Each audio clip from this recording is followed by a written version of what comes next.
Góðan dag. Eins og auglýst var þá verður þessi fundur á ensku en áður ég skipti yfir þá ætlum ég bara að biðja ykkur að setja símana á hljóðlaust eða slökkva á þeim og svona þegar fólk kemur að kannski hafa ekki auð sæti hérna innst í bekkjunum. Minister, ladies and gentlemen, welcome to this morning meeting. My name is Margrét Sveinsdóttir. I'm the Managing Director of the Asset Management here at the Arion Bank, and on behalf of the bank, I welcome you today. We have 3 presentations from the professionals on this topic today, 2 of them coming from Norway. I especially want to thank them for being here today. First, we will hear all the presentations, then afterwards we will have the speakers at the panel where you can ask the questions, so that I ask you to sort of keep in mind the important questions that come to mind during the presentations. We plan to finish the meeting at schedule 10:30, so, but afterwards you will have a chance to meet the speakers here in front of the auditorium. Arion Bank has been focusing on energy, the energy market lately, and last week the bank, together with the National Energy Authority, Orkustofnun, hosted a conference on energy developments in the European markets and the possibilities for Icelandic companies in that market. There is great interest, of course, in the oil in the Dreki Area, or oil around Iceland, because, of course, if we find oil, it will have a great impact on our economy. And I think the attendance here shows this interest. Before we hear the views of our distinguished speakers, I would like to welcome to the podium the Minister for Foreign Affairs, Mr. Össur Skarphéðinsson. Welcome.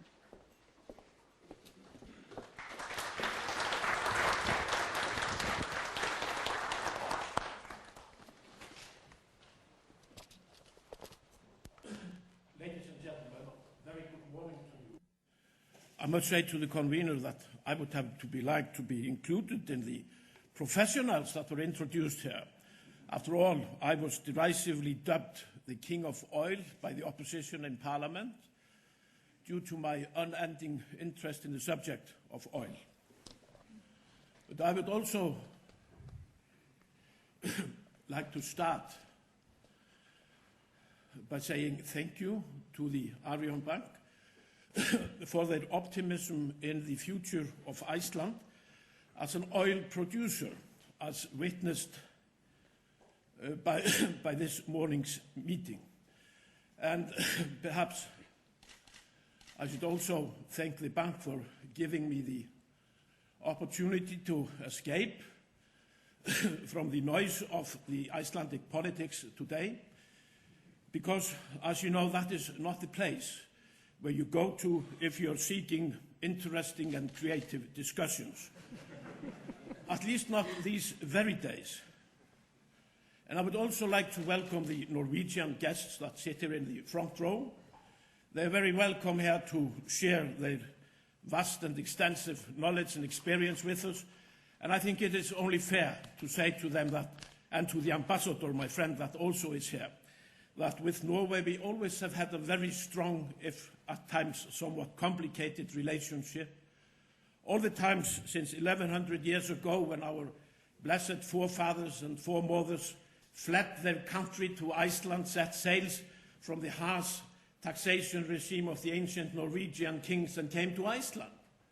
Indeed, in the crisis 2008, one of the options was to flee back to Norway. But they expect it was the Norwegian tax regime today as well that prevented mass evacuation to Norway. Now, my friends, it is not always easy to be a politician in Iceland. But I think I can say that I belong to that rare breed of politicians that wake up happy almost every day, and I feel always quite optimistic. And I can confide to this distinguished audience that I'm very optimistic about the future of Iceland. And one of the reasons is the topic of the day, the Dreki Area and oil.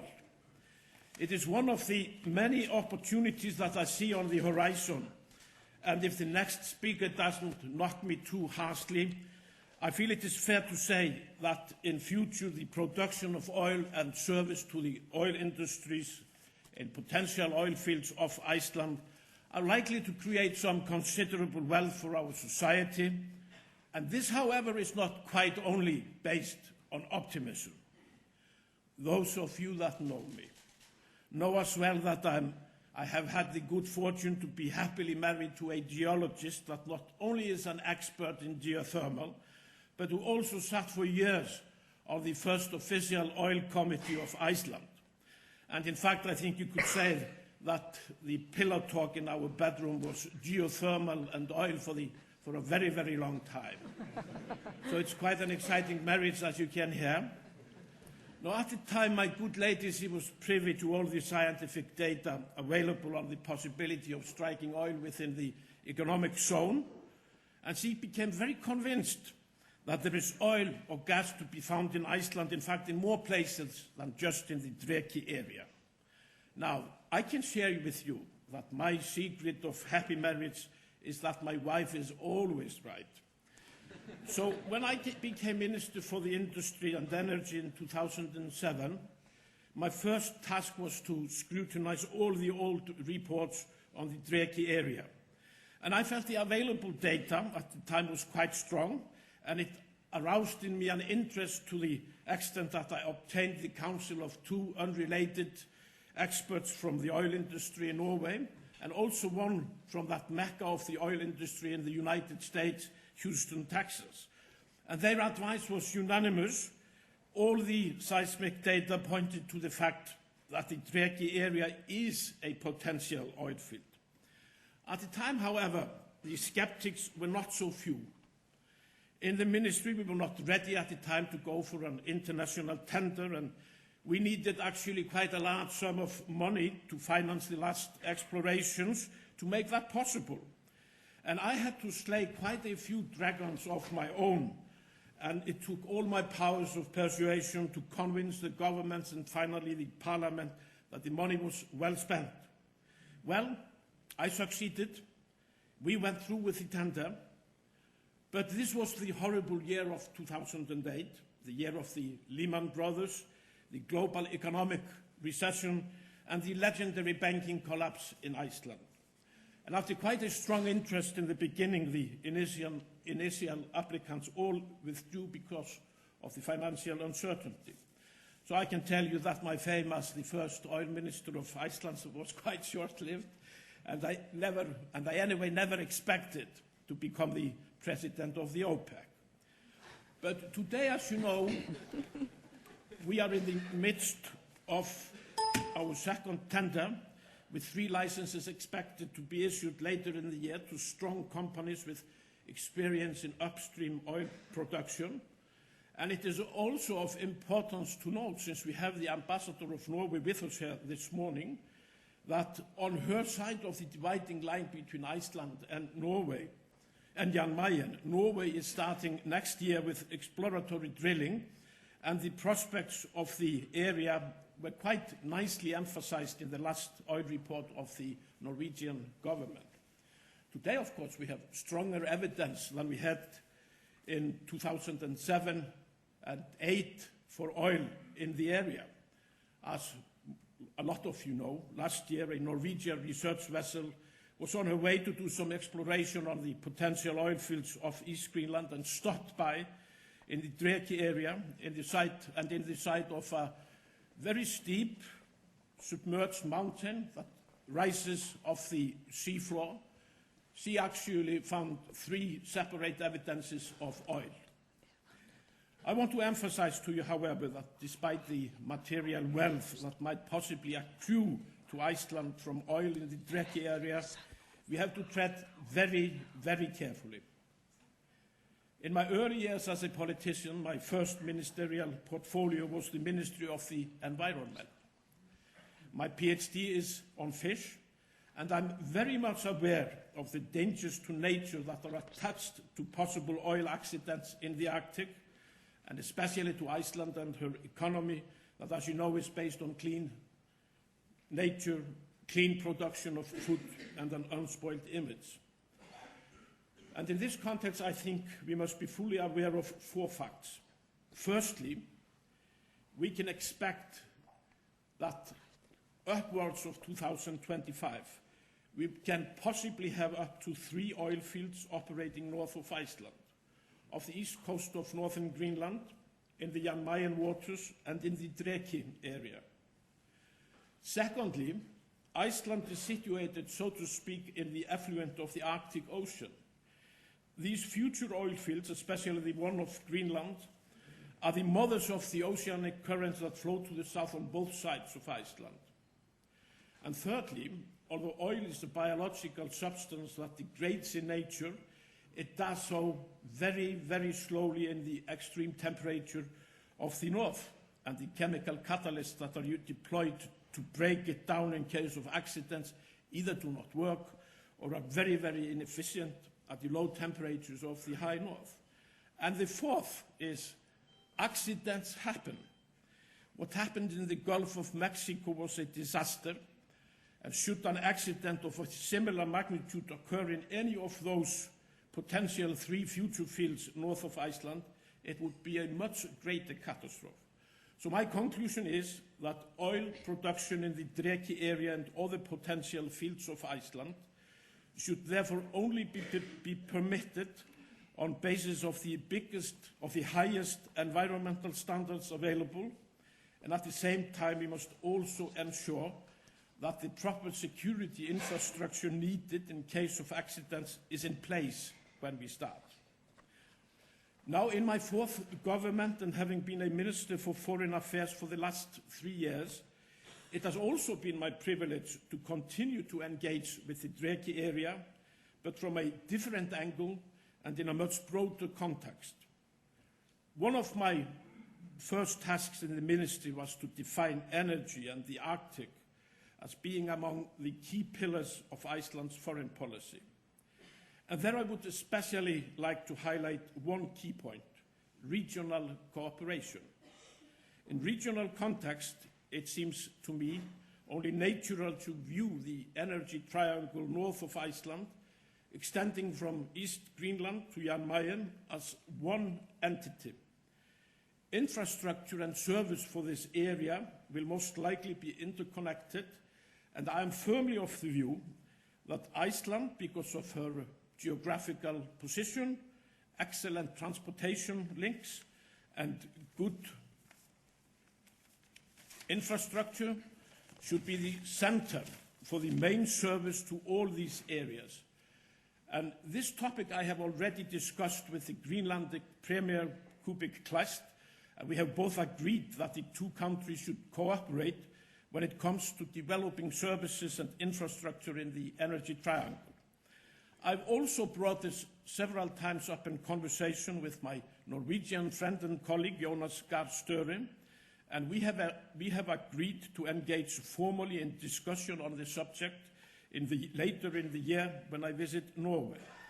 And I feel very confident that it will be in the mutual interest of these 3 nations to jointly develop the services and the infrastructure needed to ensure safe and economically efficient oil development in this area.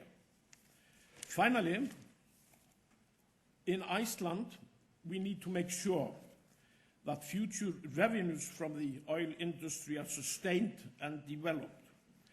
I am firmly of the view that Iceland should set up a national resources fund where incomes from our common natural resources, fisheries and energy, and by that I mean geothermal, hydro, as well as the oil, should be harvested very much in a similar way our Norwegian friends do with the now famous oil fund. I believe that is the best way, for example, to ensure that potential revenues that might derive from oil-related activities, and you notice that I stress the word might, will not cause imbalance and overboil the Icelandic economy. So, ladies and gentlemen, we still have a long way to go, and we have to be realistic. But as a politician, I do, however, have the privilege to allow myself to be optimistic. And I have to tell you that after last year's exploration, I'm more convinced than ever that there is oil to be found in the Dreki region. The question is only, does it exist in quantities enough to sustain a viable industry? And that, however, is the privilege of the next speaker to explain to you.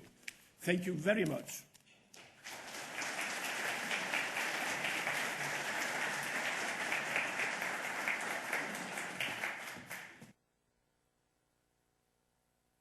Sharing the positive views for Iceland in the future, and it's always refreshing to hear your views on especially the oil industry and matters, even though you did not become the president of OPEC. Not yet.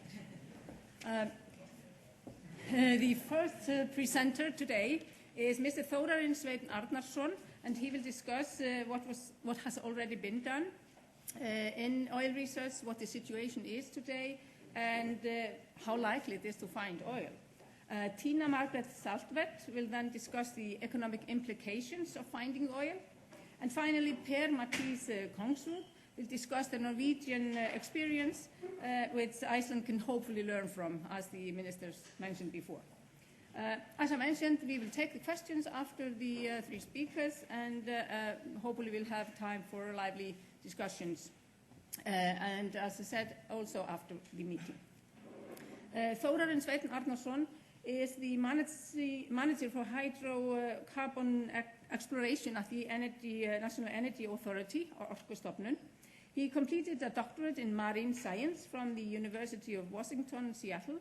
His doctoral thesis dealt with the preservation of organic materials in the sediment on the ocean floor, so he should know something about this. After completing his studies, he did the postdoctoral research at the University of Washington and then joined the Marine Research Institute, Hafrannsóknastofnun, where he conducted research on the flow of carbon dioxide in the sea around Iceland. From 2008, Þórarinn has worked at Orkustofnun on preparing licensing for oil and gas exploration and processing around Iceland. Þórarinn will answer the pressing question, is there oil to be found in the Dreki area? Þórarinn, the floor is yours.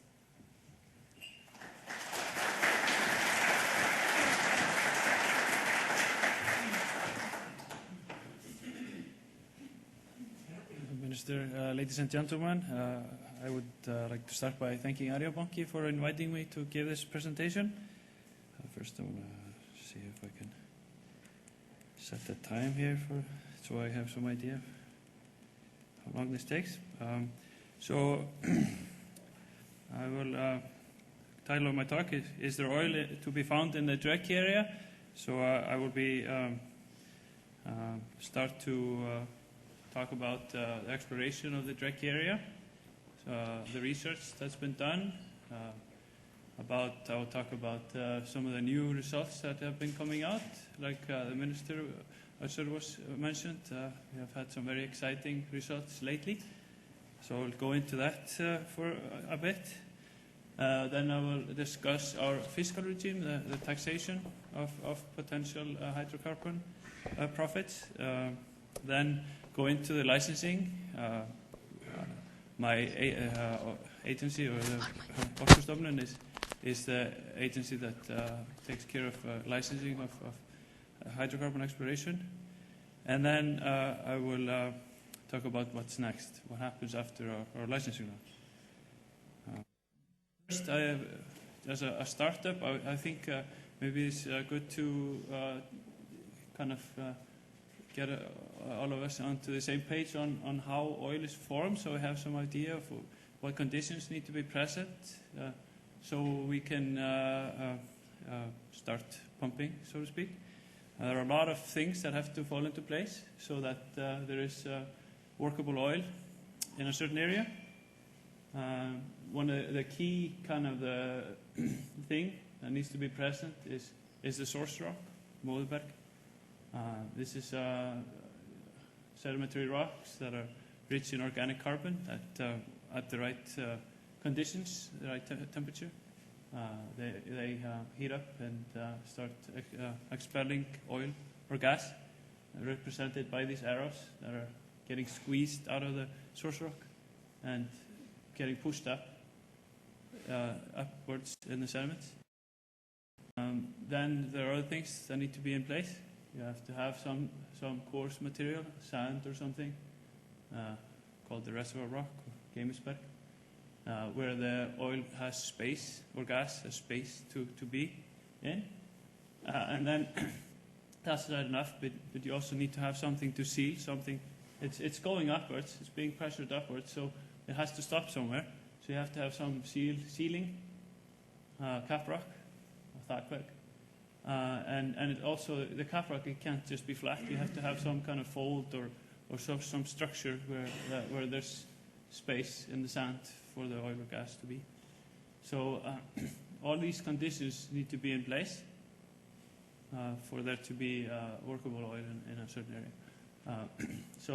And I'll come back to this. I was going to go and talk about the research and the results, and then we'll go back to this figure later on and talk about what we know now and what we need to find out in the future. We have, Orkustofnun has prepared a web portal. We want to make the information that's available on the area accessible to everyone.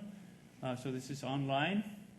These are the web paths for the system.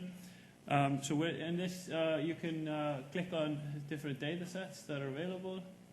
You can turn on the lines. These are seismic lines, and I'll explain that in a bit too.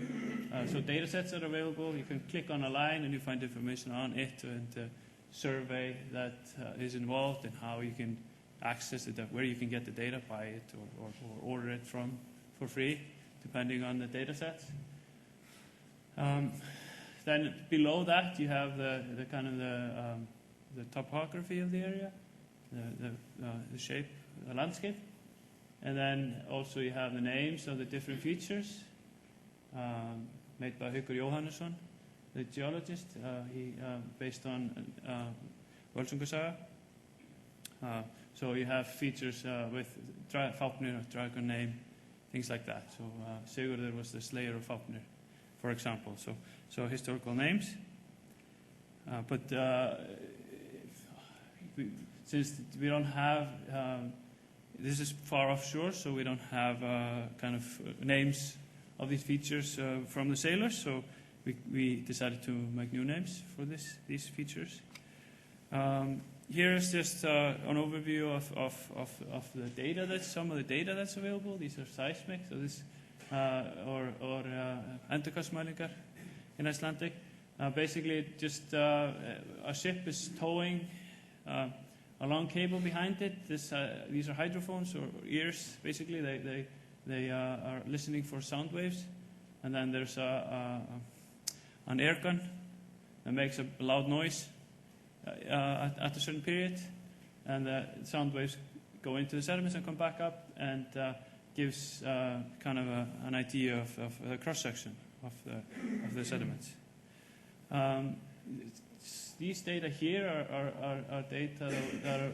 This is a Norwegian survey. This is from 1979, prior to the agreement from 1981, and then these are kind of joint surveys, kind of. Especially the one from 85, which is the kind of purplish lines, is a key regional survey for the area. And then here are some surveys from private companies, and this one actually, these all have these companies needed licenses to be able to collect their data, and they're required to turn in their data to the authorities.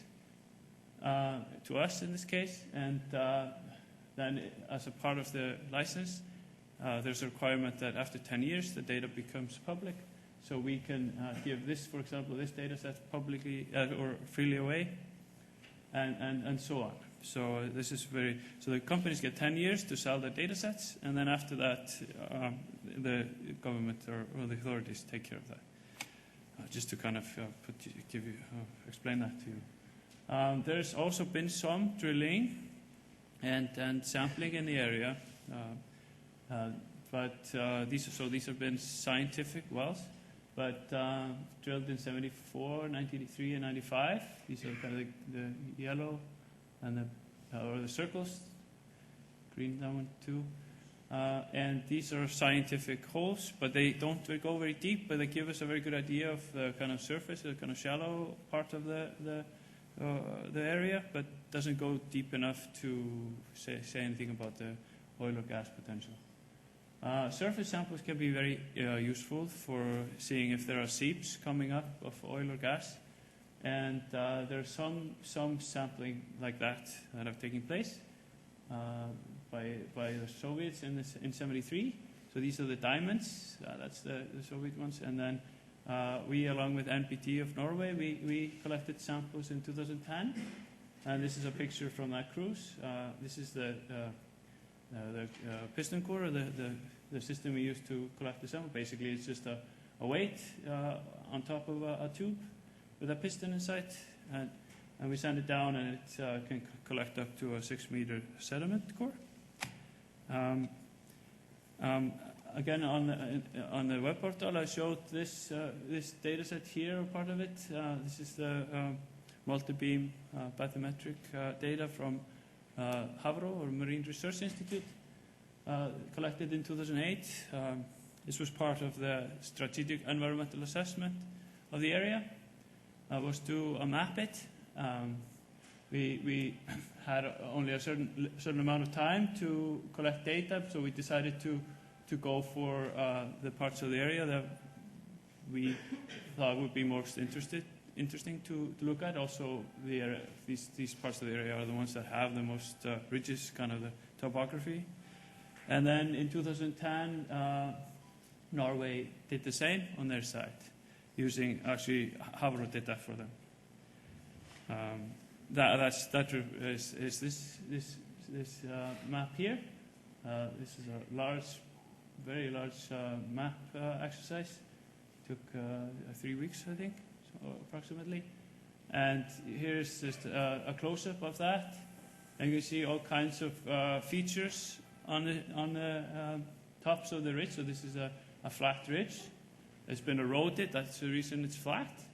But we can also see some interesting features on the top, and some of these are actually most likely scrape marks from some pretty big icebergs that were floating there during the Ice Age.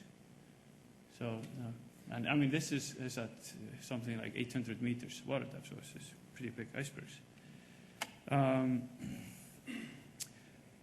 This is research that's actually ongoing. Norway is collecting data in the area, preparing for opening the area. The red lines were acquired last year, and the faint grayish lines are in progress. They're being acquired by the ship at present. The ship is in the area now, and actually you don't see it. We don't have the kind of the line between Norway and Iceland, but it lies somewhere around here. So part of the survey is within Icelandic waters, and there's some more lines. It's not quite the final version, so there's some more lines that go like this. But the ship will be in the area for the next 3 months, so this takes this is a big project of data collection. And like the minister mentioned, talked about was the sampling. There has been some very nice results, but this is just showing some example of what they were doing. They were looking for areas. So these are the cross sections like you get from the seismic, and what they were looking for is these are areas where they were collecting samples. They used an ROV, a remotely operated vehicle, to send down there to collect samples. And what they were looking for was outcrops of old sediments. So these are the different color represent different layers of the sediments. And for example, the purple one, and well, I'll be going into that, but just to bear in mind that the purple one is from the opening of the North Atlantic, and I'll show you some, explain that better in a bit.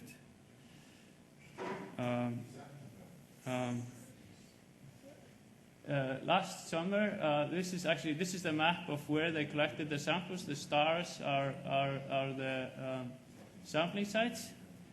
And then there was also another survey, which is actually the one that Össur the minister talked about, is sampling by TGS and Volcanic Basin Petroleum Research.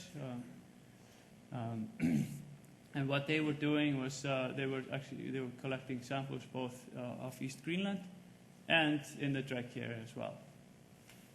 And I will later in the talk, I will talk about the results from these sampling surveys. There's some more data collection. There's a lot going on right now in data acquisition for the area. Last autumn, NGU, the Norwegian Geological Survey, started collecting aeromagnetic data, which gives information on the formation of the North Atlantic kind of opening, so kind of the magnetic field. Tells us about the rifting, the timing of the different drifting events in high resolution. And they started in the autumn, but they were unable to finish. They got some pretty nasty weather, so it didn't quite go. Actually, just to mention, both Orkustofnun, my institute, and the NPD, the Norwegian Petroleum Directorate, are funding partners for this survey. And so anyway, they weren't able to finish, so now they have an airplane that's based intermittently in Eilstaðir or there we go, the island of Jan Mayen, and they're flying like really closely spaced lines here. So that's going to take some weeks to collect as well. Oops, I don't have to go into that. And then now I'm just going to go and now I've just been talking about the data, what's going on, and now I'm going to go into the geology, so what the results of the data is, and so the kind of where we started out when we were starting out on this project. We've been telling everyone that the geology here is very related to the geology of East Greenland, which is well known. You can go into the mountains, to mountain sites, and look at the old sediments. And then, of course, of Norway, where there's a lot of drills and well-known oil province, of course. But why are we making this connection? And so I was going to just have a little cartoon to explain this. This is a figure of how the land, or how things looked here in the area 63 million years ago. So this is prior to the opening of the North Atlantic. Then our area here, the Dreki Area, and the Jan Mayen Ridge, is represented by this yellow part here, is stuck to Greenland. Norway is close by, and then we initiate the opening of the North Atlantic. So our rifting takes place, and it starts to the east of the area. And so on the next slide, we have had some rifting, and this feature here is called the Eye Ridge. We can see it on the seafloor. Forgot to mention it on the first slide. It's a feature you can see on the landscape. It's sunken, so it's deep. It's so much lava that came out from it. So they're spreading here. Norway is moving away, but still our area is stuck to Greenland.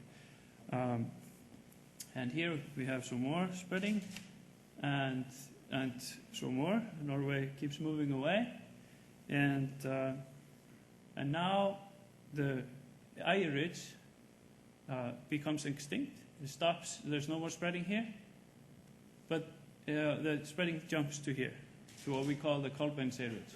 So now we have the area moving away from Greenland, and then we reach the present, and just so you can see, 20 million years ago there was no Iceland, and then, whoops, there's Iceland. So 20 million years, no Iceland, but now we're here. Okay, so, and what does this tell us about the stratigraphy? Well, we know this, like I was saying, we know the stratigraphy of East Greenland. We also know the stratigraphy, which is kind of the, what things look like. If you drill a hole or look at the sides of the mountains of East Greenland, you can see what's there as you go deep. We have some drilling, like I said, in our area, but they only go so deep. So we don't know what's below it. But there are these brownish parts here. These are the source rocks, Moderbergi, where the oil can form from. These are sands where you can have the oil collect in.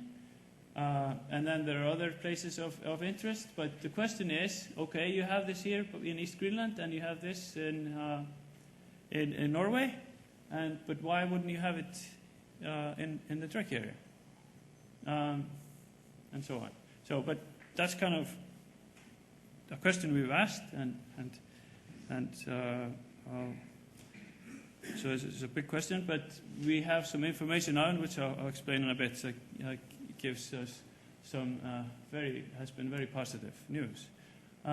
Sampling. This is again from MPD, and they actually found samples of sediments from before, sedimentary rocks from before the opening.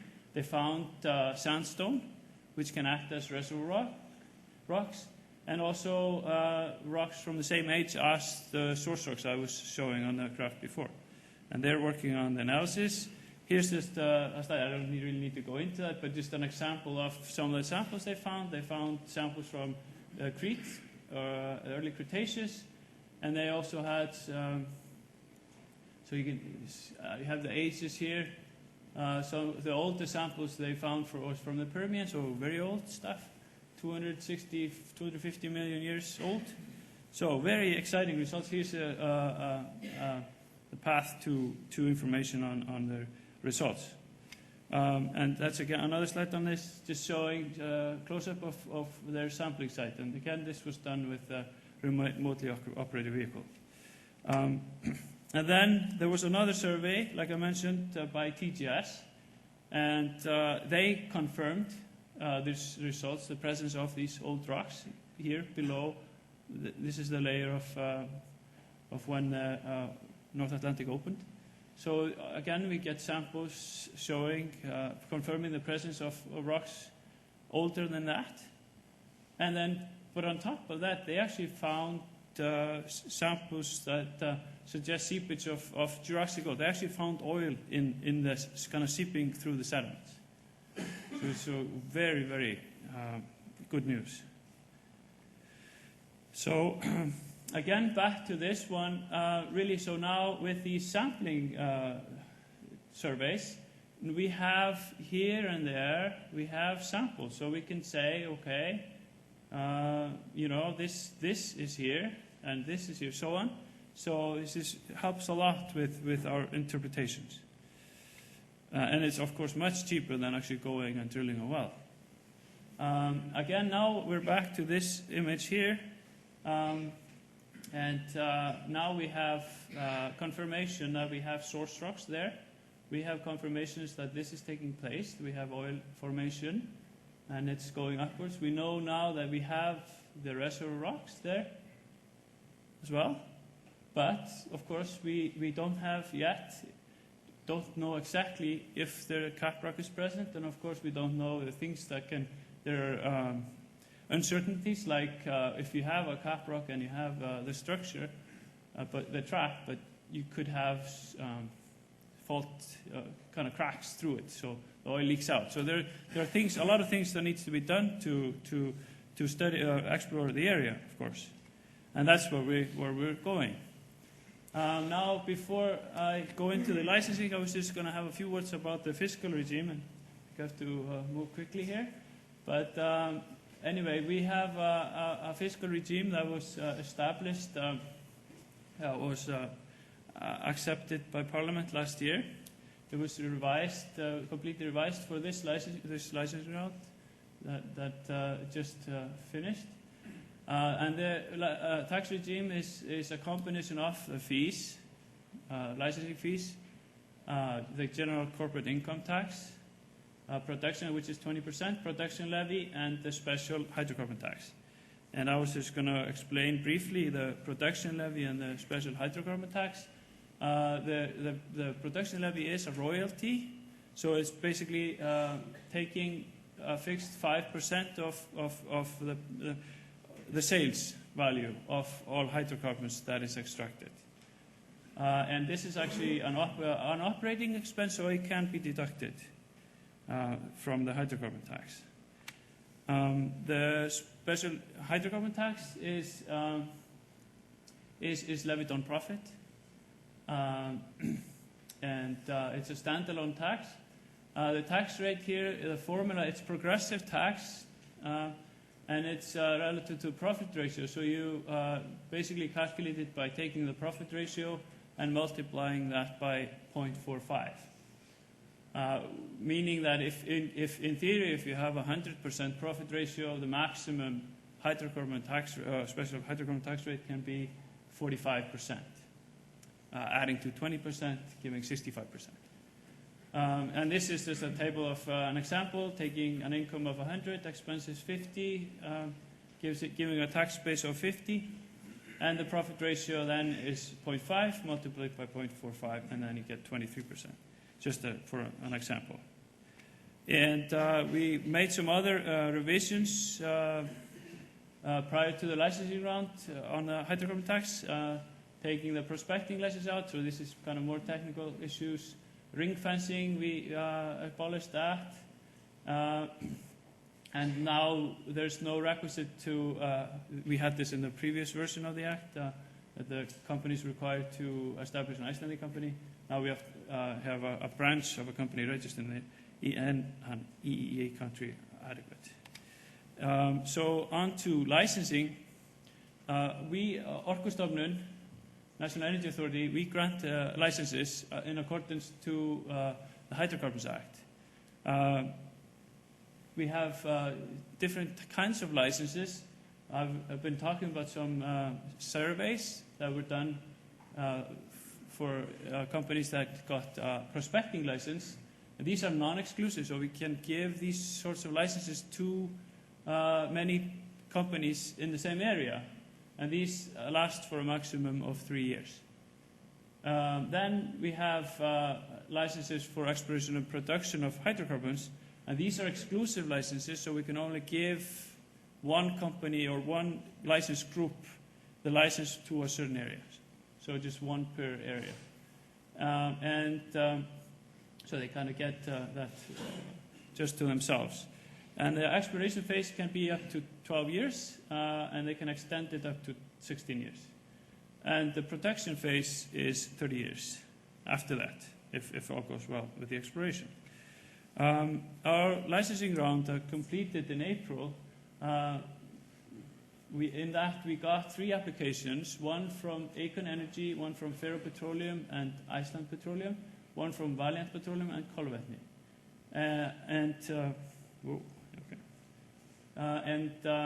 Norway may participate in licenses that, or in areas that within this agreement area with Norway. So this represents the yellow lines here. So they can go into a license we issue in that area and get 25% rights to that. They need to decide on the participation prior to the granting of a license. So now the procedure. So if an application was within the agreement area, we send applications directly to Norway. We also ask, we need reviews or opinions from the Ministry of the Environment and the Ministry of Fisheries and Agriculture. So they have that task to write those. And then ourselves, we evaluate the applications. And during the evaluations, we evaluate the work program, kind of the research that they propose to do, the technical competence and experience of the companies, and the financial capacity with what they suggest they're going to be doing in mind. We bring in consultants as needed. We are not obliged to give out a license, even though we get an application. Norway, they get a month or 30 days to make their decision on participation after we send them basically the license, a draft of the license, or the license itself as it's going to look. And our goal is to issue the licenses in the autumn if all goes well. So here's just a brief timeline of the exploration, almost done. Just give an idea of, just in general, we have a 12-year period.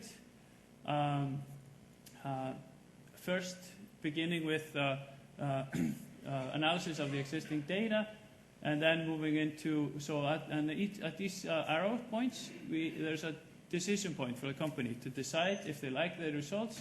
They move on to the next phase, and they are required to do this data collection. And then after that, at this point, they decide if they move on to the next phase, and so on, ending with a phase of them requiring to drill a well. And now to conclude, I've described how the geology of the area is based on analogies for better known areas on either side of the North Atlantic. We have some very exciting research results. We found TGS found seepage of Jurassic oil, which is very good and helped a lot actually with our licensing round. We think there's continuing cooperation with Norway, and again, this is a part of their opening process. And then we will, just to mention that granting of licenses is a big step for this in the exploration of the area. That's it. Okay, thank you very much.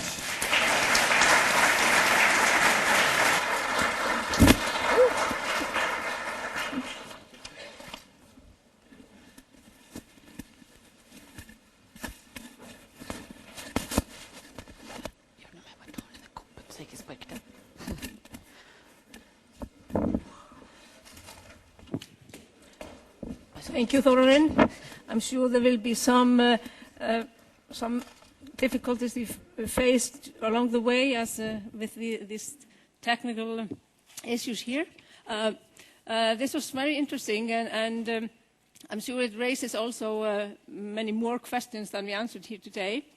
But our next speaker is a prominent speaker on the oil industry. Thina Margrethe Saltvedt is Nordea Markets senior macro oil analyst and global commodity strategist. She's based in Oslo. Thina holds a PhD in economics and a master's in international business from the University of Manchester's Institute of Science and Technology. Additionally, she has attained a management degree from the Norwegian School of Management and studied tax law at the University of Oslo. Prior to Nordea, Thina worked for Norex Bank. Thina, the floor is yours.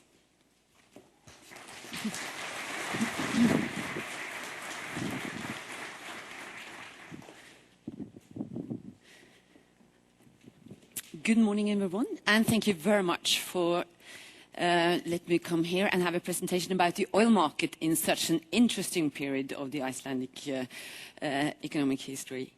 What I'm going to talk about today is I'm going to use Norway as a bit of an experience of how the oil has actually influenced the economic development of Norway. And then I'm going to talk a bit about the oil markets as such. Because even though we are small oil producers and the potential for Iceland to become an oil producer, we are very important in the global setting of the oil market. You have to remember that oil is the most important energy source we have. Second is coal, and the third is gas. So being an oil producer and exporter is very important and will be for very many years. And that's why I think it's important to highlight as well that even we're small producers, we are very important because the oil market is very turbulent. And that is something I'm going to talk a bit about at the end there. But first, why has oil become such an important asset for the Norwegian economy, and why might it become a very important asset for the Icelandic economy? just to show you what's been one of the driving forces behind the growth in the Norwegian economy the last couple of years is basically investments in the oil industry. And the investments are continuing to grow. New discoveries, high oil prices, and not at least new areas to look for oil. I talked a bit about the oil prices. I will talk a bit about the oil prices later. But why is the oil investments that important? New discoveries are very important also, not just for the oil producers as such, the big oil companies, but it's also very important for the downstream industry. As long as the oil companies are continuing to invest to search for new oil, they will be demanding the services from the downstream industry, such as seismic, such as the smaller oil producers and oil service industry. So that's basically build up a whole cluster. And that's something that might become here as well.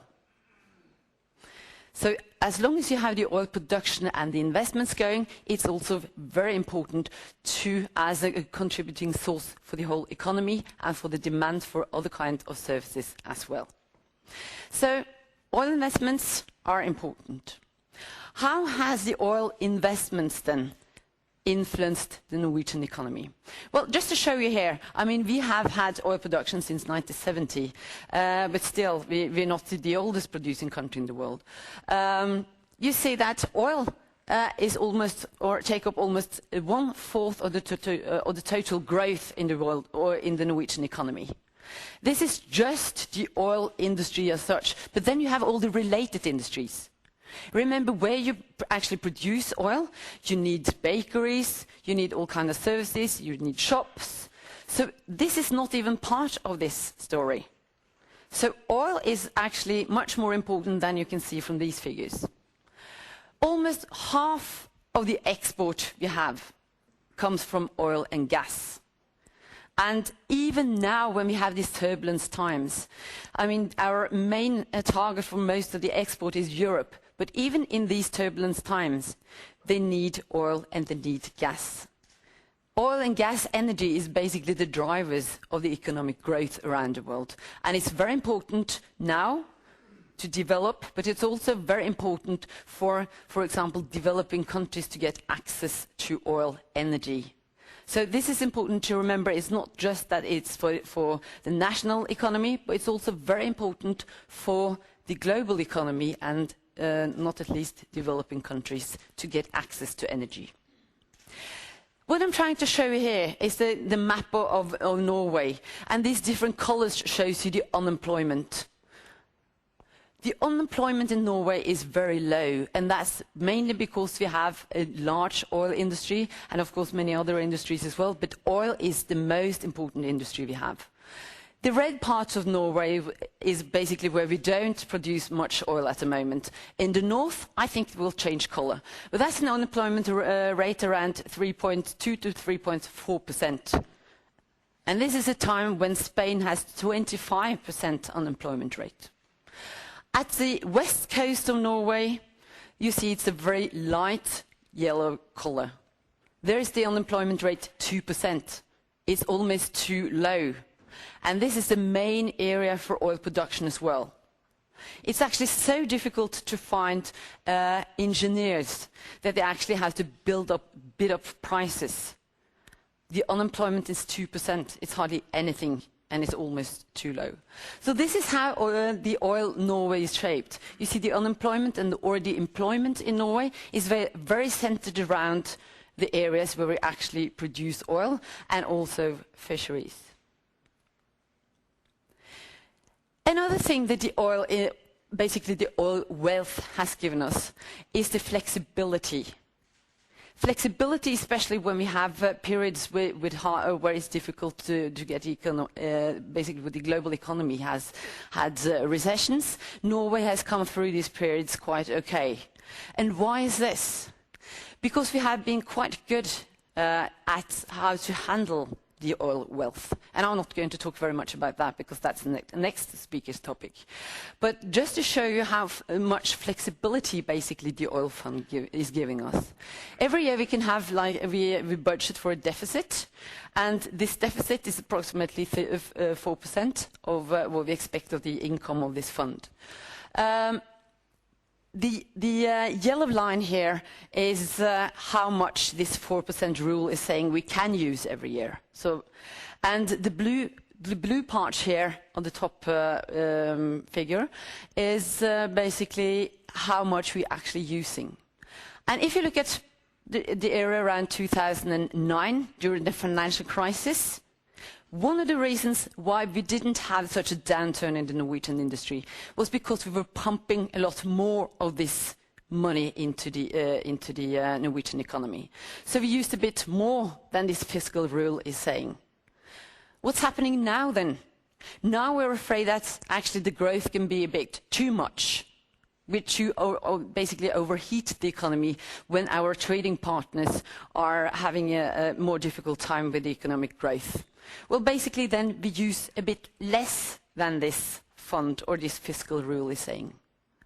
So the oil has basically given us this flexibility and this chance of, or basically given us a buffer, so we don't need these enormous swings in the economy, and we're not that influenced about what's happening around in the other parts of the world. Of course, it's very important what's happening to our trading partners and the rest of the world, but it gets us a bit of a space and a bit of buffer.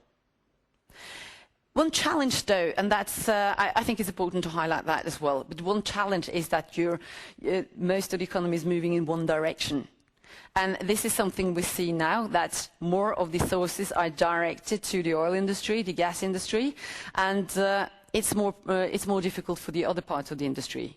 So especially now we're seeing that when there is more of an economic crisis in the euro area, the oil industry, the gas industry is doing well, but we see this split in the economy, this division, where the other exporting industries in Norway, for example, we have furniture, for example, we're exporting to Europe.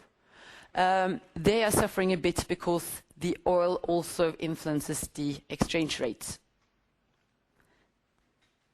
And this is what I'm showing you here. It's not, of course not the only factor influencing the exchange rate in Norway, but it's quite connected. And it's something to do with how the foreigners also expect oil prices to influence the Norwegian kroners and the movement in Norwegian kroners. You also will have interest rate gap, where Europe is the most important. So this is the main driving force. But oil prices and the oil market is also a very important driver of the Norwegian kroners, on development of the Norwegian kroners. And this is one of the reasons why it's a bit challenging now in these periods, where the oil industry is doing very well, but the other exporting industries suffer because their main buyers, the main demanders of the products, are Europe, and this market is not doing that well. So then the rest of the industries will have a challenge from the higher Norwegian kroners, the strong Norwegian kroners. So this is one of the challenges. Also, the Norwegian Stock Exchange is very dependent on the oil industry. Almost half of the companies are related to energy, and most of that will be based on the oil industry, oil service industry. So this is one of the reasons why you see that often that you see commodity countries such as Norway and maybe Iceland is going to be in the future, is that you see that the stock exchange is moving very much with the oil prices as well, because very many of the companies are very dependent on the oil market. So this is a bit of the Norwegian experience. We're very dependent on oil, but it has also given us a huge flexibility and opportunity. And especially now, this has been very important when we see periods where our trading partners are suffering during the financial crisis. So what's important then? What's one of the drivers behind these investments? Why is it important now, and why has the industry been focusing on Iceland now? Well, it's one of the reasons as well is, of course, that oil prices have been higher. Higher oil prices trigger investors to look for new discoveries, and that's why Iceland as well is very, very important in this picture, and it's a very good opportunity as well. Just to show you a bit why Iceland can be very important for the global oil market, as Norway is at the moment, because even if we're small, we will influence the oil market.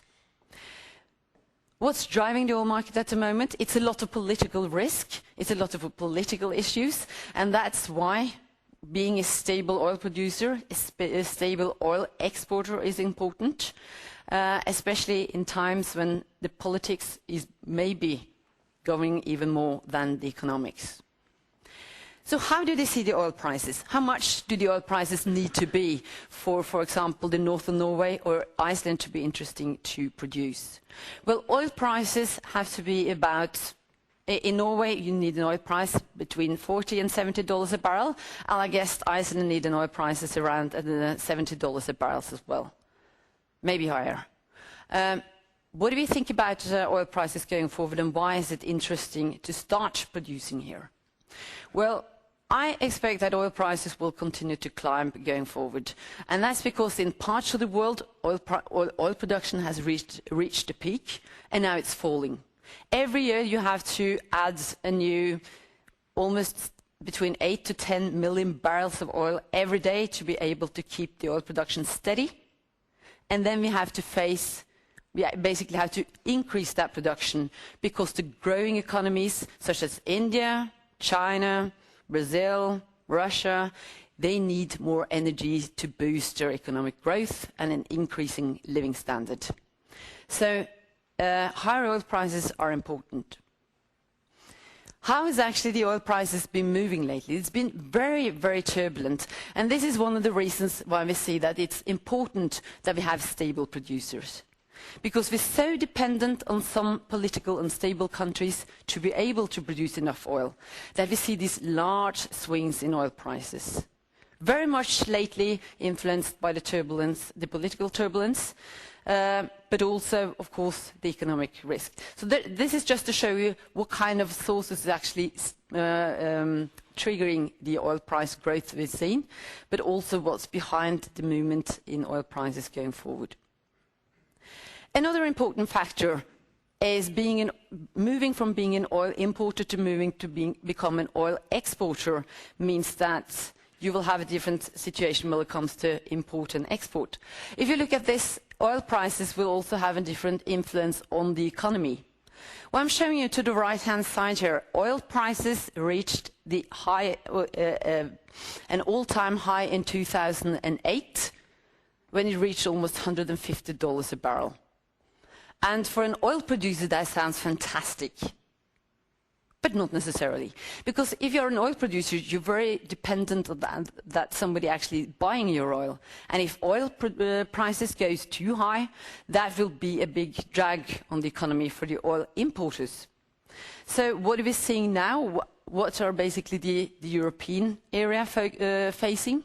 Well, oil prices measured in dollars has been very high this year, but not record high, not as high as in 2008. But for the Europeans, oil prices has been record high this year. And imagine for these big areas of these countries, they're struggling with large deficits, they're trying to cut the budgets, and what have they got on top of that? What they got on top of that is a much higher oil price, which they are very dependent on. So moving from being an oil producer to become an oil exporter has very much to do with these, or saying something, how dependent you are basically on the movements in the oil prices. So a bit about why are we important as a small oil producer.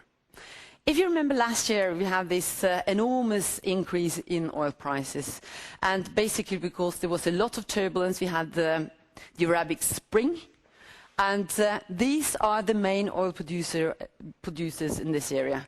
Together, they produce almost 40% of the total oil production in the world, and any kind of disturbances in this area will have an influence on the oil price.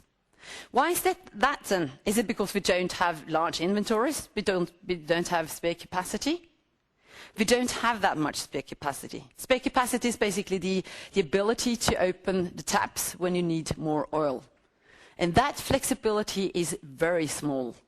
And the reason why? The reason why is because it's very difficult to find new oil in stable areas where we can actually increase production.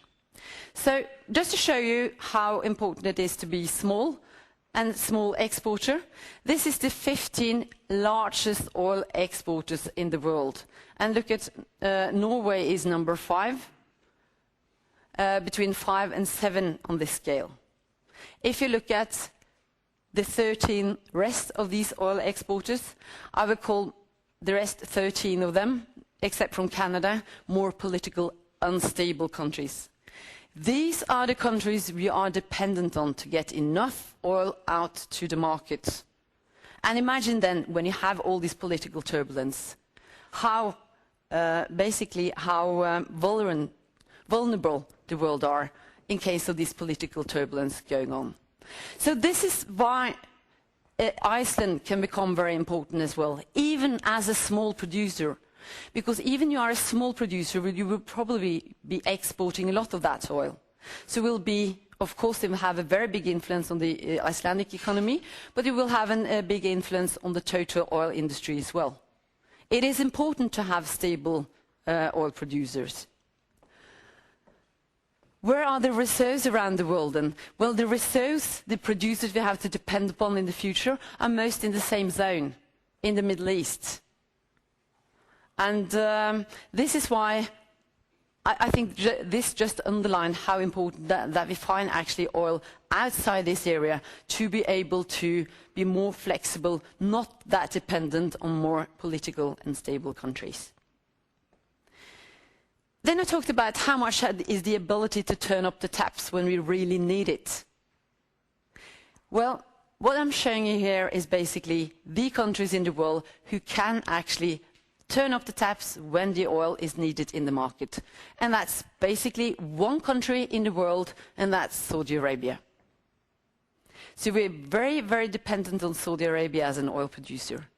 And what has been happening now, why we see these enormous fluctuations in the oil prices? Well, that's basically because Saudi Arabia doesn't have that much flexibility. They don't have that much spare capacity. Many of the oil producers in the world do have problems producing at the moment. Libya, for example, has been out of the oil market, is coming back after the Arabic Spring. You have a lot of production problems in the North Sea. Syria, Yemen, Nigeria, and Sudan, they also have big problems producing oil at the moment. So this is why it's very important that we find reserves outside these areas to be able to stabilize the deliveries of oil. And so the oil prices won't fluctuate as much as it has been doing lately. So how much do we actually think that oil prices will fall very much? And this is very important for the investments that will be done in Iceland going forward. The oil prices need to be at least about $70 a barrel is my wild guess here. But compared to the northern areas of Norway, I will guess that you need at least $70 to $80 a barrel. I'm not that afraid if we don't see a global recession that we will have these oil prices at this level.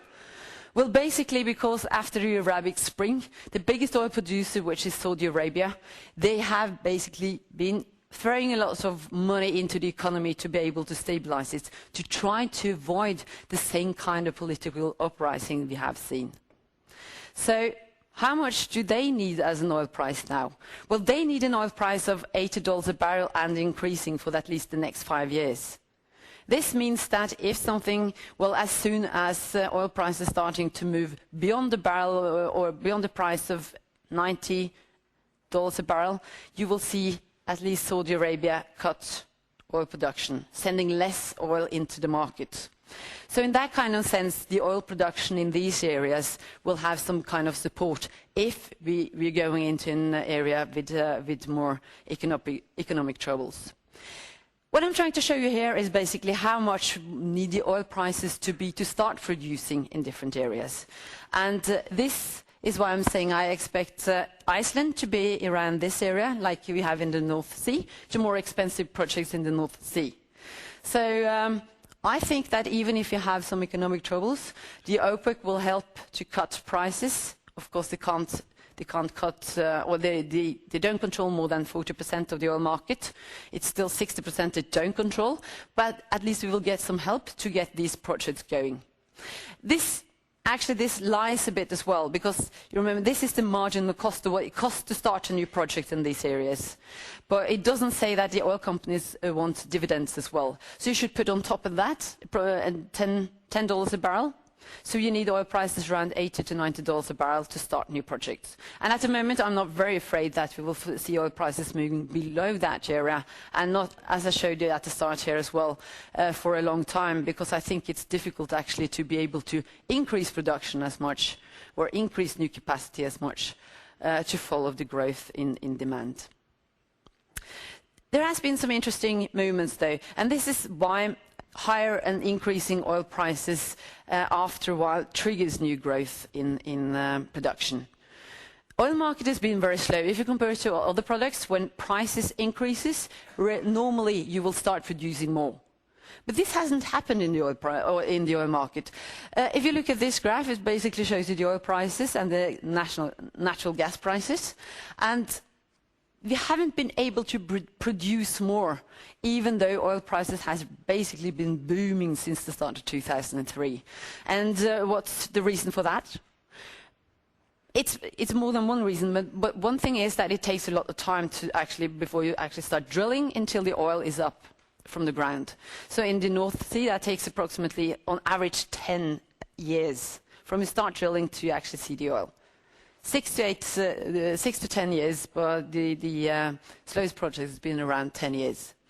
Another thing is that the areas in the world where you actually have a lot of oil reserves, they've been closed, they're politically closed to be able to invest and start new production. And this is why it's important that we're trying to find oil outside these areas. But then we also need higher oil prices. But this is one of the reasons why, because most of these cheap producing areas in the world are not accessible. We have a higher oil price, and this triggers production outside these areas, which makes a good opportunity for Iceland and the northern Norway as well to start producing. And this is mainly one of the reasons why I don't think that we will see falling oil prices, because I think these political regimes will be in control of this area for a long time. There has actually been some developments though lately, and that's one of the competitors, if you can say it like that. That's shale oil production in the US. Very many countries, for example, the US has been very dependent on oil import. 60% of all the oil they're using, and they alone, the US, are using 20% of all the oil being used in the world. They use. And of that, they imported 60%. That share is fall to 50%, and I think that will continue to fall because you have this new shale oil. That's one of the reactions to the higher oil prices. Another is the oil sand, or the tar sand in Canada. But this development has been going very slowly. And we need to have these kind of developments if we've been able to meet future demand for oil. Another challenge we have is that countries such as Saudi Arabia, the biggest producer and exporter in the world, they have a growing population. The population is growing in very many places in the world. Saudi Arabia is one, China, India.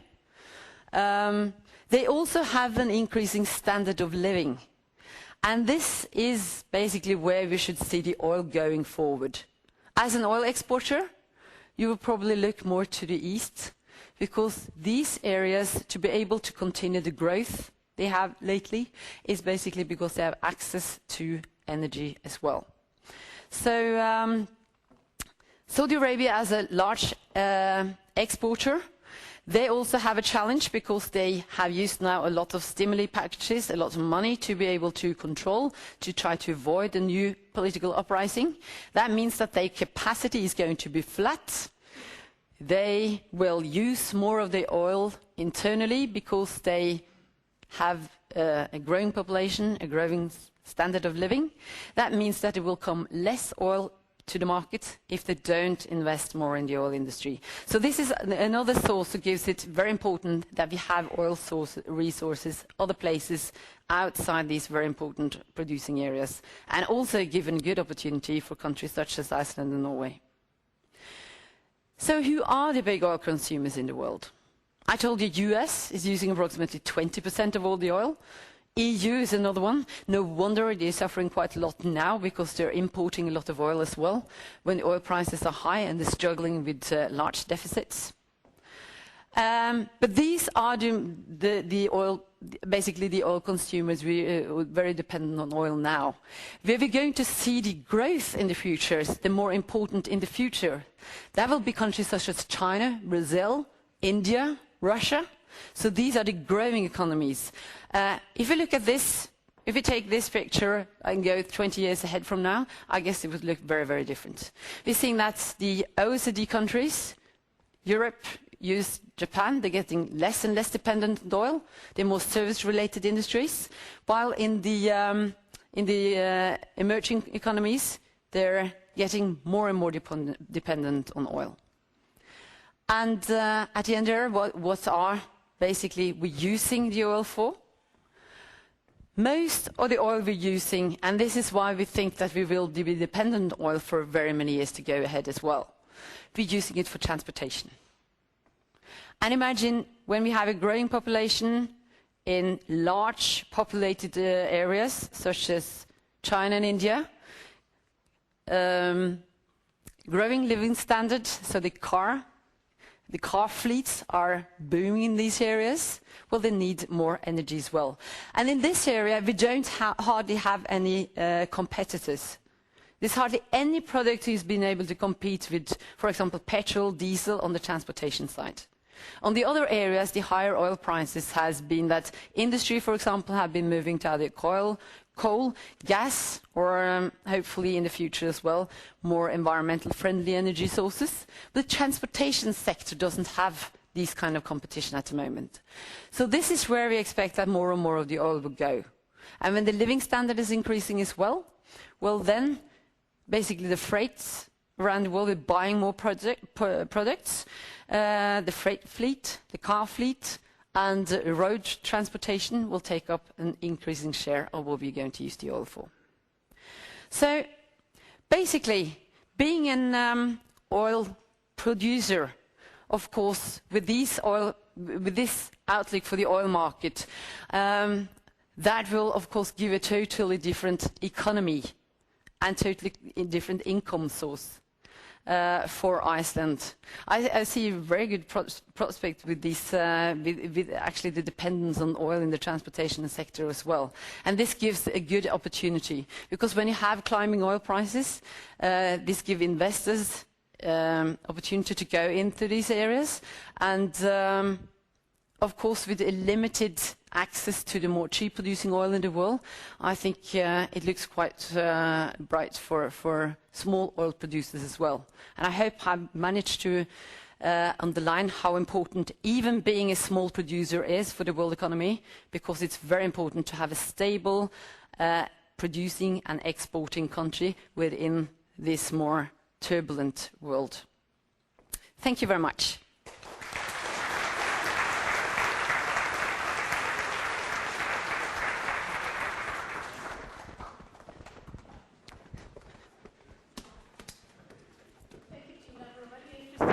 Presentation, and I'm sure you have some questions for her later on.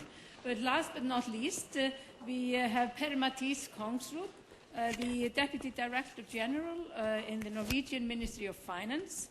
Since 2005, he has been the head of the Division of Public Finances, where one of the main tasks is to formulate the fiscal policy framework and, among other things, controlling the famous oil fund. Am I right, Per?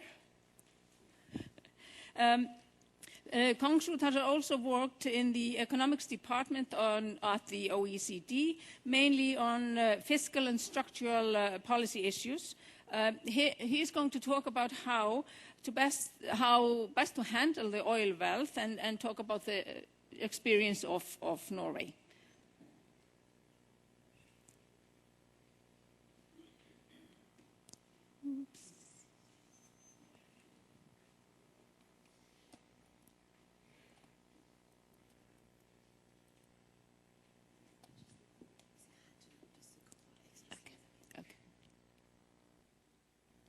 Here it is.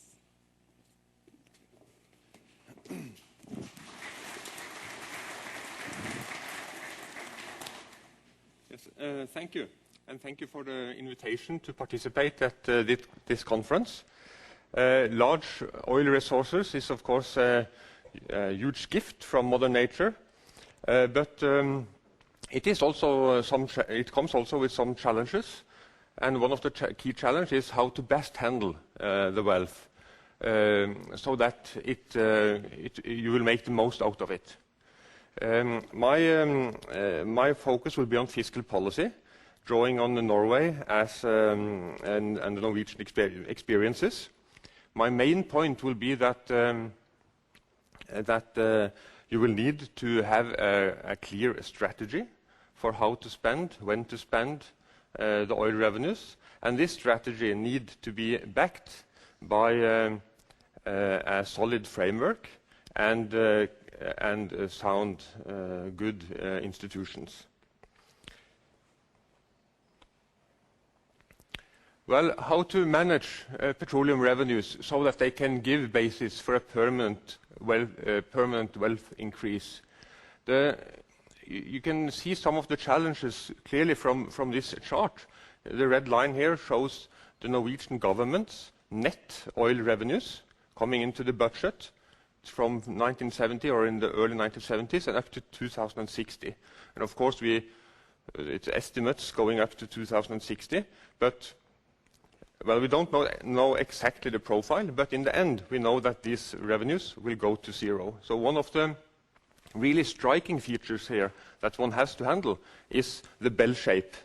You see here that it starts from zero, it goes up to a high level, and in the case of Norway, this is really, the income stream is really significant. See here now, it is not far from 15% of mainland GDP. It has been even higher. If you compare it to public expenditures, it is close to twice this level. So this is really significant revenues coming in currently. But going forward, it will gradually decline, and at the end, it will be zero in some years from now. If you compare this revenue stream to other taxes, other revenues for the government, it is very different. Other taxes typically is assumed to follow GDP more or less, so it will be a stable.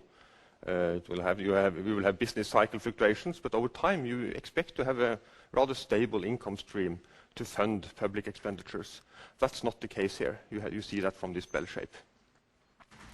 So one issue is clearly when to spend, or how much to spend of the money today, and how much to save for future spending. Another striking feature is the very strong volatility in this income stream. You see here, it went from zero and up to 8, 9, 10% of non-oil GDP in just a few years. And then it dropped back down to zero again in just a couple of years, in the mid-80s, after the OPEC 3 shock, the price shock in 86. Then it went back up again, 5% of GDP, and you see here, and this increase here from 3-4% of GDP up to maybe around 17-18% of GDP in just a few years. So it is very volatile, and that also has to be handled. So both these characteristics, the bell shape and the volatility, spells clearly in favor of separating spending from revenues. Spending has to be much smoother than the revenues coming into the budget.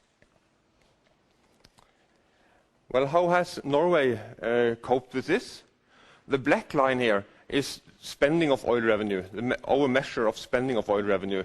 We usually measure it by the structural budget deficit, where we have tried to take out the impact of the business cycle on public finances. So here you see that we went from actually a surplus in the early 70s to a significant deficit just a few years later. And this was a huge shock for the Norwegian economy, and a massive increase in spending of oil revenues in just a few years. And you also see here that we started to spend oil revenues even before we got them. So we had, you see here, the black line is above the red line for some years. So I think that is one lesson. We had a number of good principles and good intentions, but we actually started to spend the oil money rather quickly in the early 70s. Then, if you look at this period here, up to the early 1990s, this period was a very turbulent period in the Norwegian economy. Productivity developments in the mainland industry was not good. It was huge business cycle fluctuation going on in this period. This was not mainly or only due to oil. There were a number of other factors influencing the business cycle developments in this period. But I think one important lesson is here that high revenues from oil does not in a way insulate you or shelter you from business cycle fluctuations. In this period here from the mid-70s to the early 90s, we spent around 4.25% a year of the oil revenues. That was more or less exactly what we got in revenues in that period. So we didn't spend more than what we got. But in that period, developments in the Norwegian economy was very volatile and not that good. In the beginning of the 90s, we had a banking crisis. Unemployment went up to very high levels. The government, together with the social partners, decided on a national strategy to improve the situation. It was a strategy to improve growth and to consolidate the budget. You see here in the early 90s, we had significant deficits in the budget, even including oil. In 91, 92, 93, 94, the total budget, including oil revenues, showed a significant deficit, and that was worrisome, as seen from the government. During the 1990s, we managed to bring spending of oil revenues, the government managed to bring spending of oil revenues down to a low level compared to what we have had in the 80s. At the same time, the Norwegian economy developed well. Unemployment went down, employment increased significantly, raising revenues from the non-oil economy. And we also got help from higher revenues from oil activities. Oil prices was not that high in that period, but oil production developed favorably. So at the end of the 1990s, we had surpluses in public accounts. The activity in the Norwegian economy was good, and the situation was very different from what we have had just a few years before. And now I should probably mention the fund. The fund was actually set up formally in 1990, so that was here, in a period where we had, as well, the situation was not that good, the outlook was not that good, we was in a crisis situation. At that point, we didn't expect to have huge surpluses and transfers to the fund in the near future, but it was set up in 1996. I will come back to the key features of it soon. But the first transfer to the fund took place in 1996, based on a small surplus in the central government budget in 1995. And at the end of the 1990s, the fund has started to increase significantly. We had a significant amount of money in the fund. The budget had a significant surplus. And looking forward, we expected oil revenues to stay high and give a steady inflow of revenues to the fund. And at that point, it was clear that we needed a strategy for how to handle the oil wealth and the oil revenues. So in 2001, the government introduced a fiscal rule. And the fiscal rule says that petroleum income shall be phased into the economy on par with the development in the expected real return of the fund. And that is estimated at 4%. So spending of oil revenues should not be based on uncertain estimates of future oil revenues. We should look at what we have in the fund at the beginning of the year, and we should spend the expected return on that money. So that will, of course, shelter us to a large extent when it comes to oil price fluctuations in the short run, since we are basing the spending on what we already have sold and put in the fund.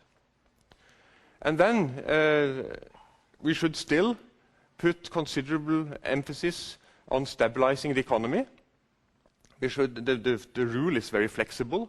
It says that spending should over time be equal to the expected return, but for a single year you have also to take business cycle situation into consideration when you decide on the budget.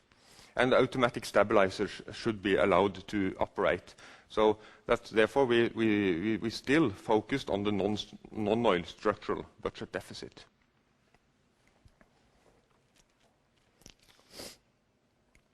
And since 2001, the fiscal rule has been respected.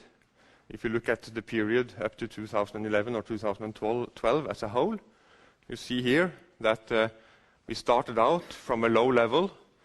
The increase in spending has not been equal every year.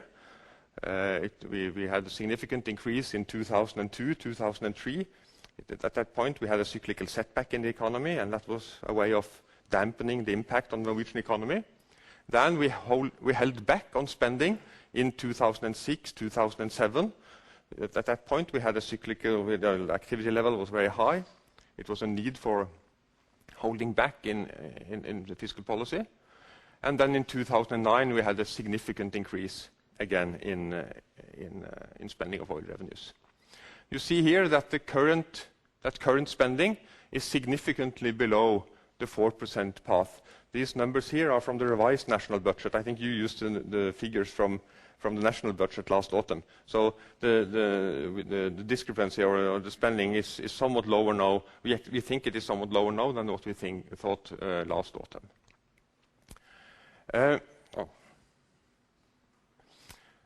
If you look at the spending plan implied by the fiscal guideline, you see that what we are doing with this rule and the fund is that we are transferring the volatile oil revenues into a more permanent revenue source for the government. Today's level of spending can roughly be held constant up to 2060. If we follow the rule, in the medium term, the government will be allowed to increase spending somewhat up to 2025 or 2030, and after that it will be a slight gradual decline, measured as a share of GDP. Of course, in real terms, the fund is not supposed to decline. So the decline that we see here is due to the fact that we expect productivity growth to continue, and as other sources of revenues and the size of the economy continues to increase, the importance of the oil revenues will gradually decline. But in fixed prices, it will not have to decline. Another striking, well, there are a number of points that could be made about these numbers.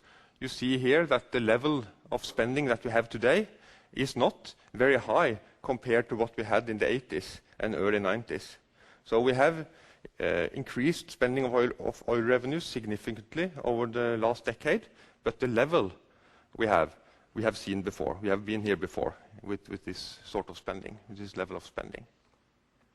And you also see here that we have now actually managed to cut through the bell shape to a significant degree. In a way, if you compare the spending here, the spending path here, with the revenues up here, you see that we have had significant surpluses in public accounts for more than a decade. Surpluses amounting to 10 to 15% of GDP every year for many years. So, of course, you could discuss this spending path, and some would argue that we should spend even less than this. But I think the big picture here is that we have succeeded in cutting through the bell shape so far, and that we really have managed to save a significant amount of money in the fund. And I think that is also a lesson that can be learned, and one that it is possible. It has turned out to be possible for a democratic country to set aside significant money in the fund. That was it was some discussion about that in Norway in the early 80s. It was a public committee discussing how to, in a way, to handle the oil wealth, and they also discussed the possibility of setting money aside in a fund.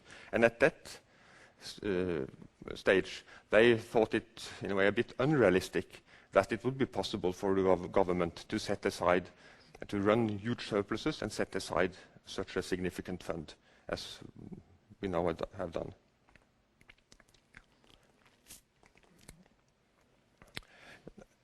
To understand the Norwegian framework, it is necessary to understand how the fund is integrated with fiscal policy. And I will try to explain that in an easy way. Let's start up here.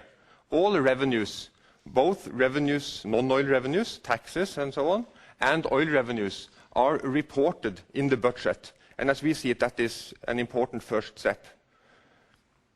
Then we transfer the petroleum revenues, it's oil and gas revenues, to the fund. The fund also keeps their return, the return on their investments. Then we have only one expenditure from the fund, and that is a transfer back to the state budget. And that transfer is equal to the non-oil deficit in the budget. And this is important because it creates a direct link between the decisions taken in the budget and the transfer from the fund, or the saving in the fund, you could say. It is not possible to set aside money in the fund and at the same time run a deficit in the budget. If you decide to spend more than your non-oil revenues, then the money has to be taken from the fund. So the money you put aside in the fund is real savings. And that is, as we see it, important. When the government decide on the budget, they have a fiscal rule to help them. And the fiscal rule is the one that we just talked about, saying that they should aim for a non-oil deficit equal to the 4% expected return on the fund over time. So that is a medium-term path for the budget, non-oil deficit in the budget. Maybe I would like to point out some important features with this setup. First, you see that the fund is not a budget number 2.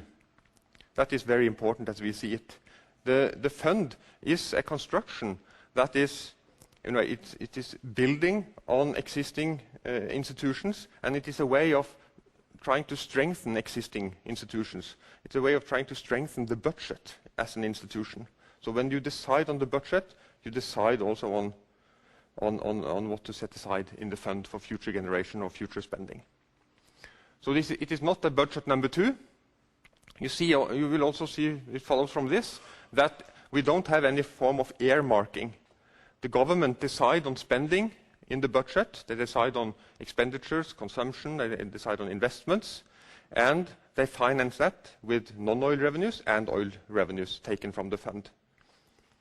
But there are no formal earmarkings. Of course, different governments will have different priorities, and that will always be a basis for setting up the budget, but it is not an integral part of the fiscal guideline. The fiscal guideline is a deficit rule, you could say.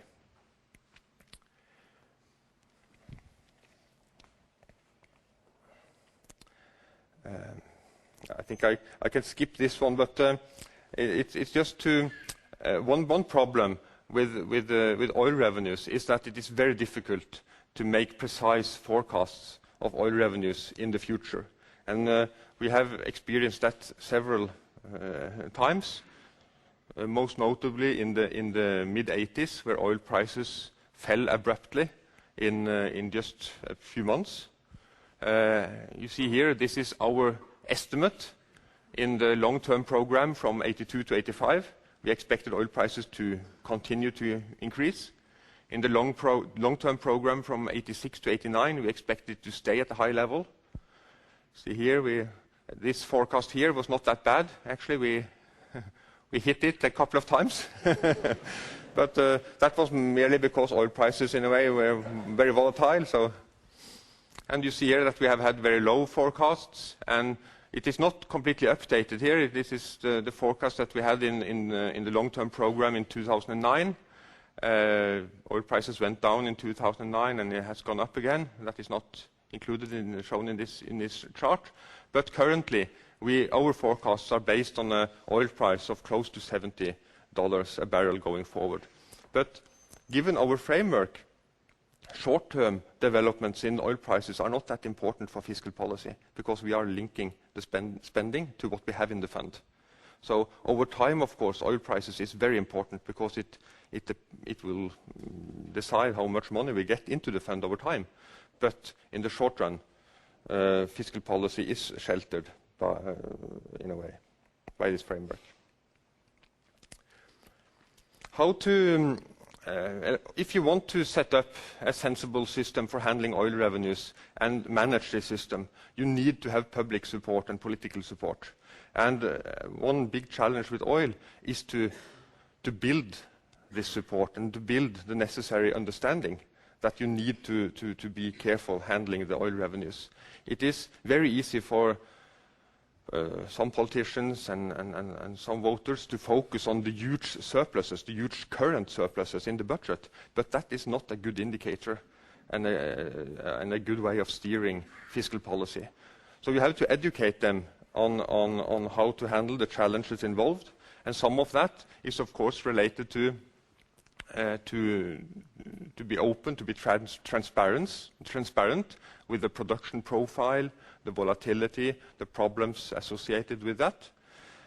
Another perspective is the long-term perspective. Well, the long-term perspective is clearly important when it comes to oil revenues in itself, but the long-term perspective could also be important for countries like Norway and Iceland and other countries where the government has huge obligations when it comes to pensions, health, elderly care, and so on.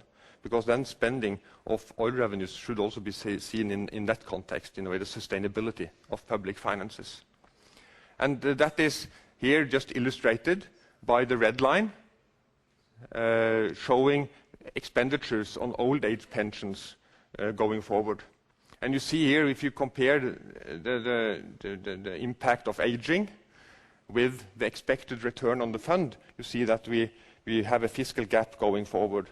And our long-term calculations, they show that in the longer run, public finances in Norway, we have challenges when it comes to sustainability in public finances in Norway, despite the huge surpluses that we have today.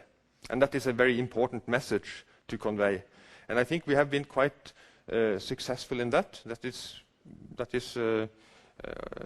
has been important for establishing the fiscal framework, and it has also been very important for what the government has managed to do when it comes to a pension reform.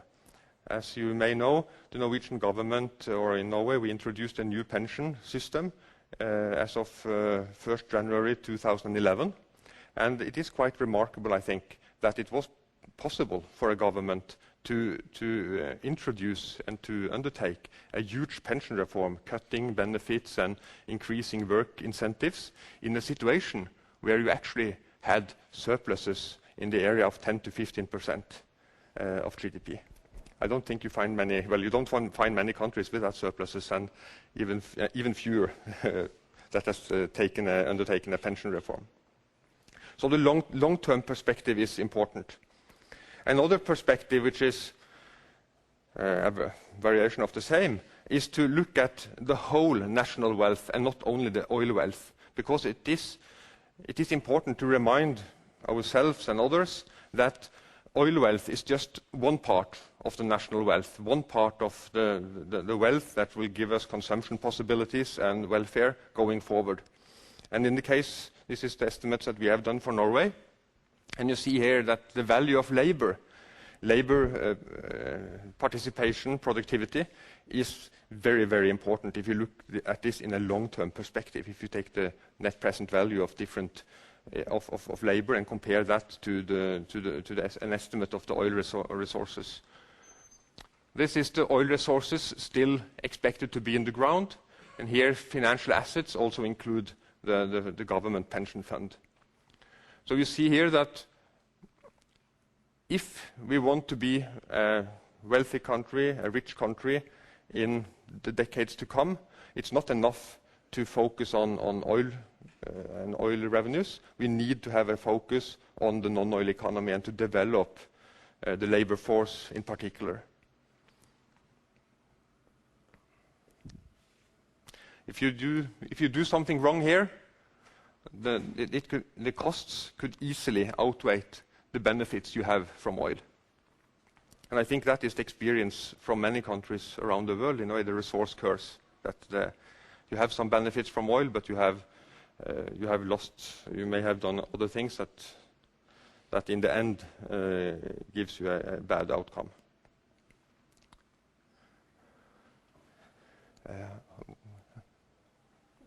2 minutes, okay. Maybe I should just end with this. What can be learned from the Norwegian experience? We have been successful in limiting fiscal spending. We have managed to separate spending from revenues. That is very important, both in the short term, but also in the longer term. We have managed to shelter the Norwegian mainland economy. That is mainly done by, of course, having this spending rule. That is a more sustainable way of spending oil revenues. But it is also by stating very clearly that fiscal policy should be taking the business cycle situation in the Norwegian economy into consideration when deciding on the budget. So we have followed the 4% rule, but around that rule we try to use fiscal policy in a way that supports monetary policy and provide the basis for a stable development in the Norwegian economy. And that's important for mainland industries. And you could also argue that by having a rule, by setting out very clearly how we will phase in oil revenues into the economy, we also anchor expectations out there in the krone exchange market, for example. And that could be very important also to provide a stable basis for non-oil industries, manufacturing industries. And so far we have good results from the management of the fund. The fund is very transparent. The investment strategy is discussed in Parliament once a year. The results in the fund are reported every quarter, and in the annual reports, all the investments done by the fund is listed. It's a very high degree of transparency. And more generally, labor supply has remained high. Productivity growth has been good. Not so good in recent years, but that is not only in Norway. We see that in several European countries. But if you look at it from 1990 or 1970, productivity growth in Norwegian mainland non-oil industry has been quite good. But still, there are still risks. And one of the risks was mentioned by Thina.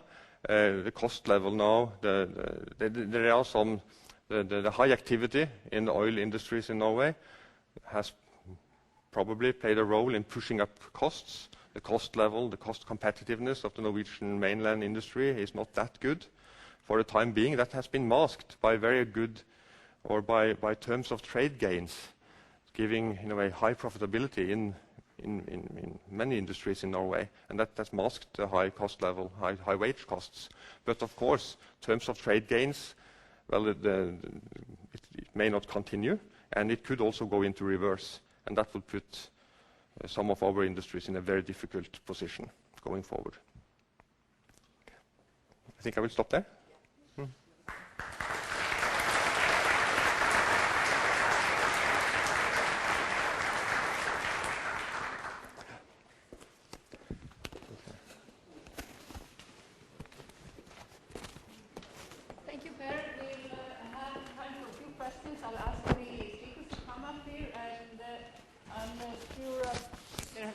been some questions that, well, one lesson at least we can take from Norway is that we cannot start to spend the oil money, not yet. So please, when you go out here, not start to spend.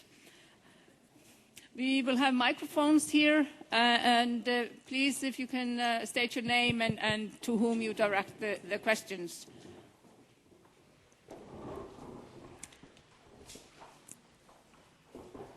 So, who would like to start?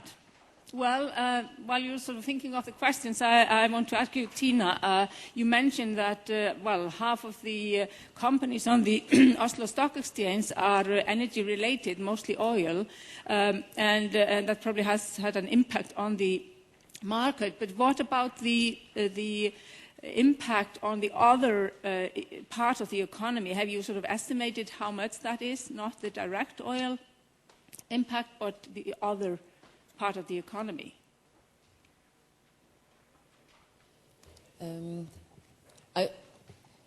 Usually, well, I try to show here as well that, of course, the oil petroleum industry had contributed with approximately half of the export income, and a quarter of the GDP growth comes from the directly related to the oil industry. But it's very difficult because the all the related sectors are not included in what they're saying, the direct related to the petroleum industry.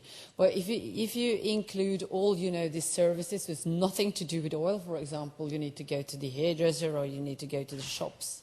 It is much bigger than the figures I showed you earlier here. So yes, because you're building up these huge clusters. First of all, the main oil-related ones, but then you have all the supporting industries as well. And these clusters, we don't have like an exact figure from. No, but that is also huge. Any questions from the auditorium? Yes, there's one up there, and then down here.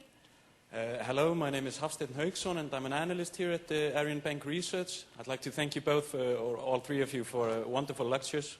I have a question regarding the risk of Dutch disease developing, or the oil sector crowding out non-oil export sectors. And I was just wondering if you have any, if you could elaborate on how to avoid the Dutch disease, and has there ever been any talk about manipulating the exchange rate, for example, to avoid it becoming too strong? Here, maybe you. Well, that is, has been one of the key concerns also for the Norwegian government over time. One important thing that you can do is, of course, that you can hold back on spending and not follow the bell shape of revenues. If you follow revenues up the bell, you could say, then you will have, and start to spend money, more money than you can sustain over time, then you will have huge problems. Obviously, you will have huge problems going forward. What we have done in Norway now is that we are gradually, that's the part of the strategy, we are gradually increasing spending of oil revenues up to a level that we can sustain over time. So you could say, during that phasing in period, of course we will see some shifts, some changes in the composition of Norwegian economy, but hopefully not more than what we can have in the longer run. Given that you have revenues from oil in the future, you don't need as big as a non-oil manufacturing industry as before. So in a way that it declines a little is not necessarily a problem. It's part of the way of using oil revenues and to get the benefits from it. But the problem is if you build it down too much and too rapidly. What we did what the government did in 2001 when they introduced the fiscal rule, they also introduced an inflation targeting regime for monetary policy. I think both these changes were quite important. It made a clear role for monetary policy in stabilizing the economy. It was so that was also a part of, I think, of the answer here. Thank you. There was a question here. Mike from down here.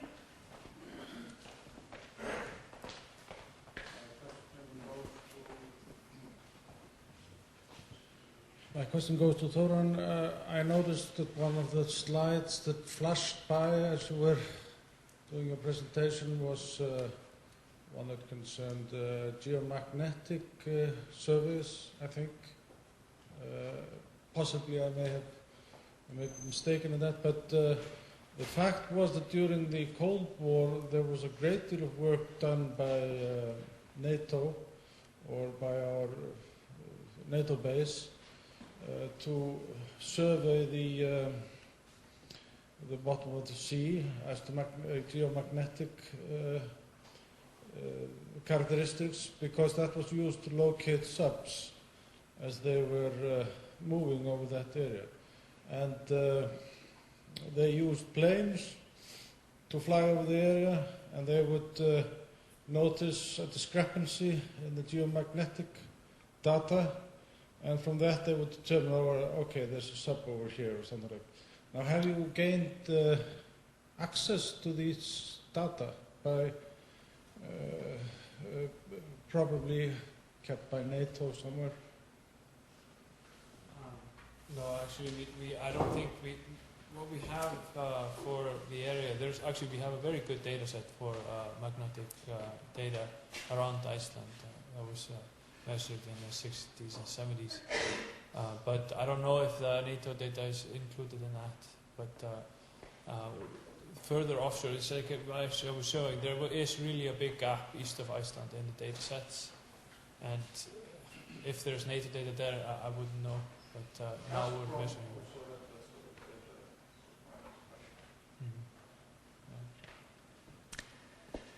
Thank you. There's a question up there.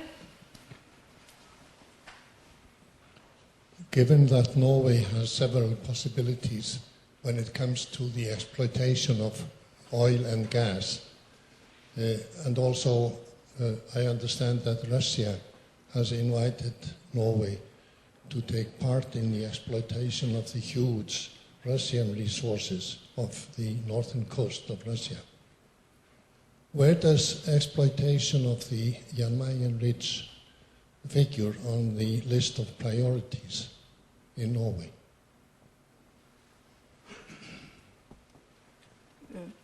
Per, maybe you can... Well, I'm afraid that's outside my field of expertise, so I can't answer you on that, but I may help to put you in contact with the right people. It would be interesting to know, at least. So are there more questions? Yes, there's one up there. My name is Joseph Hajayi. My question goes to Thina. Thank you very much for the presentation. You listed the countries where the oil has been exported, and if you look at the characteristics of these countries, they are unstable. They are not stable. And the belief from people is that one of the things that make them unstable is the oil wealth. So my opinion is that what are the precautionary measures, will you take precautionary measures that you want Iceland to start thinking about in preparation for the oil wealth? And what are the precautionary measures that they could take in terms of the economy, the political sectors, and in general sector, so that it could be beneficial when the oil comes? Thanks. The question, can you repeat the question? The question is that, you listed the countries where the oil are being produced, and only 2 of them are politically stable. Mm-hmm. What are the precautionary measures that Iceland could start, preparing for, not to join the leagues of the unstable countries in the future? I think, and that's one of the reasons why I have these kind of meetings as well, is to learn from the experience of other oil producers to avoid exactly these kind of problems where the oil, basically oil money has been basically been sourced to a few governing, let's say, politicians or parties, or it depends on their very different regimes. So I think that's one of the reasons why I have these kind of open meetings, that they want to see and learn of the experience of other countries to avoid that kind of development, so that not few people sit on the power of the oil money, because as you're saying as well, that's one of the reasons why you see these kind of regimes as well. So I don't really think that would be a problem here. No, hopefully not. Well, we have time for one last question. If anyone? No? Well, thank you very much for very informative presentations. We will have the presentations on our website, arionbanki.is. And thank you, audience, for a great attendance. Have a good day.